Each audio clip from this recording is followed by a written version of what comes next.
प्रभाग क्रमांक 11 मधील राजीव नगर परिसरात झालेल्या जाहीर सभेत आमदार सचिन कल्याण शेट्टी, आमदार देवेंद्र कोठे यांच्या भरीव विकासाच्या अभिवचनांनी नागरिकांची मने जिंकली.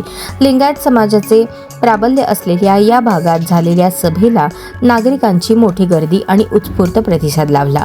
प्रभाग क्रमांक 11 मध्ये रस्ते, ड्रेनेज, पाणी पुरवठा यासाठी 12 कोटी रुपयांची कामे मंजूर असून त्यातील 9 कोटी रुपयांची कामे प्रत्यक्ष सुरू असल्याची माहिती देत दोन्ही आमदारांनी भविष्यातही प्रभागासाठी मोठ्या प्रमाणात निधी आणण्याचा शब्द दिला. या घोषणेमुळे सभास्थळी उपस्थित नागरिकांमध्ये उत्साह संचारला.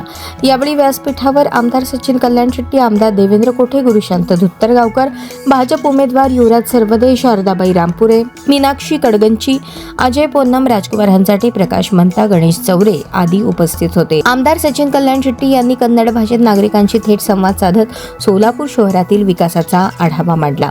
शहरात विमानसेवा, IT पार्क, समांतर जलवाहिनी आणि 892 कोटींची समतोल पाणी पुरवठा योजना मंजूर झाल्याचा उल्लेख करत त्यांनी भाजपच्या 4ही उमेदवारांना विजयी करण्याचे आवाहन केले.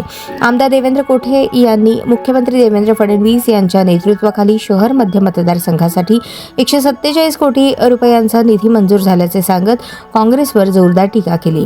15 वर्षात काँग्रेस आमदारांना एवढा निधी मिळाला नाही. खासदार प्रणिती शिंदे यांनी प्रभाग 11 साठी 90 लाख तरी दिले आहेत का, असा सवाल त्यांनी उपस्थित केला.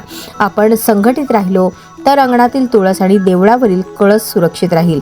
MIM सारख्या पक्षांना डोक्यावर बसवणे सोलापूरकरांना परवडणारे नाही, असा इशाराही त्यांनी दिला.